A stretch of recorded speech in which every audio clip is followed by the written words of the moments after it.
the breaking news that thousands of jobs are at risk at the UK's biggest steelwork plants in Port Talbot. Up to 2,800 employees expected to be potentially affected, and 2,500 of those would be in the next 18 months. Let's go to Sky's Adele Robinson, who has more of this breaking news. It was largely expected over the last 24 hours, Adele, but now being confirmed by Tata.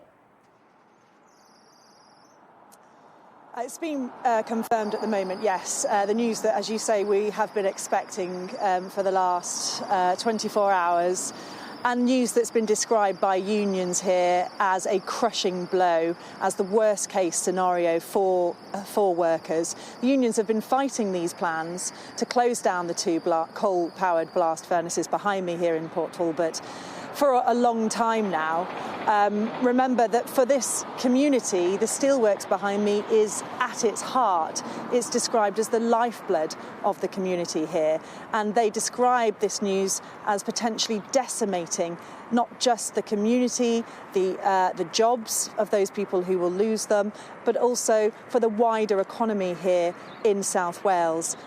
It's thought, according to the unions, it could be thousands more in the supply chain that will be affected by these job cuts and the closure of those two coal-powered blast furnaces further down the line. And if you think in relative terms, the workforce that Tata Steel has in the UK is around 8,000. Here in Port Talbot, it's 4,000, so 3,000 job losses, most of which will be here at the steelworks. That makes up more than a third of Tata Steel's workforce. So it's a big blow for the unions. Tata Steel argue that this is all part of their transition to a greener site. They will be installing what's known as the electric arc furnace. There's no need now for those two coal-powered blast furnaces. But it does mean that they will no longer be able to produce here new, or what it's known as virgin steel. Instead, they will make usable steel from scrap metal. So it'll be recycled, essentially. That is more environmentally friendly, but of course it needs a smaller workforce to operate it. As I mentioned, Tata's reasons are for movement towards carbon cutting, those climate change commitments, but also they say that it's for financial reasons as well. Previously they'd said that they were losing here in the UK £1 million a day, a figure that is not accepted by the unions, who argue that Tata Steel have underinvested in UK Steel in this site here. They argue that the plan that they had put forward, which saw these plans initially stalled back in November, would have saved more jobs in the slightly longer term. It would have meant a transition period. They were arguing that they could keep one coal-powered blast furnace going and introduce that electric arc furnace, which would have dropped those job cuts down to around 700. Now, that has clearly been rejected by Tata Steel. It's thought because it was basically unaffordable. The unions, again, rejecting that.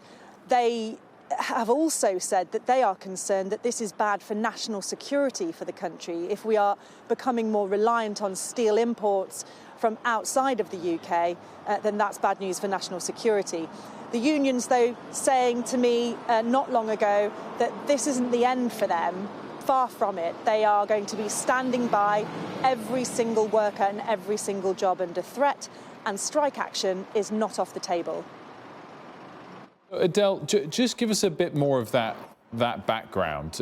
This is a terrible shock, and it's a terrible headline. 2,800 employees expected to be potentially affected by this, but to some extent, we knew that there would be a high number, and that we knew that they would have to shut down at least one of these blast furnaces, and there are some reasons that we accept behind that, or not? Does this all come completely out of the blue? No, not completely out of the blue. There was always going to be job losses. It was just a matter of how many. The reality is we can't get away from the fact that businesses have to cut their carbon emissions. That's a commitment that has been made by Tata Steel. But also, in addition to that, we must remember that this site is the biggest emitter of CO2 emissions. and there is a weak demand for steel across the world. And so we are in a situation now where Tata Steel would argue that this is no longer, as it stands, financially viable. But we've been hearing about these potential job cuts for, I think I reported back on this in September, when that figure again of nearly 3,000 job cuts were at risk. 2,800, of course, now confirmed today. But the unions have been fighting it ever since. They have been putting forward their alternative plans.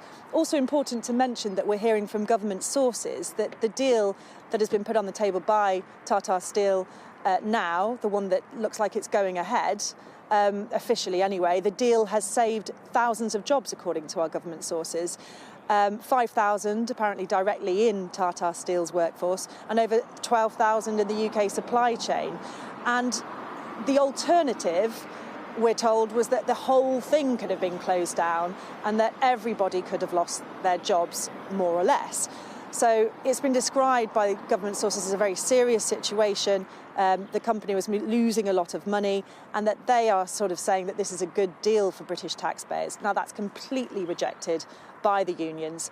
One union member spoke to me earlier who said when they shut down these two coal-powered blast furnaces, they'll obviously shut down the site, most of the site behind me, and then to be able to continue producing some of that steel, they will have to import in what they describe as dirty steel, because it will come from a long way away, from India, for example, coil and slab, as it's called, to be brought here into the UK.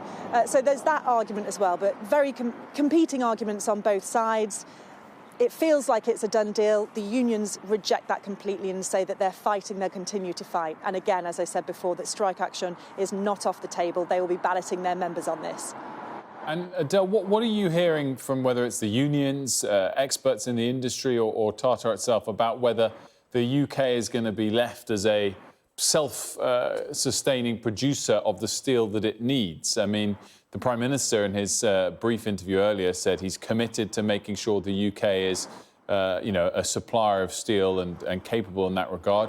Is that something that everyone else accepts and agrees with, or not?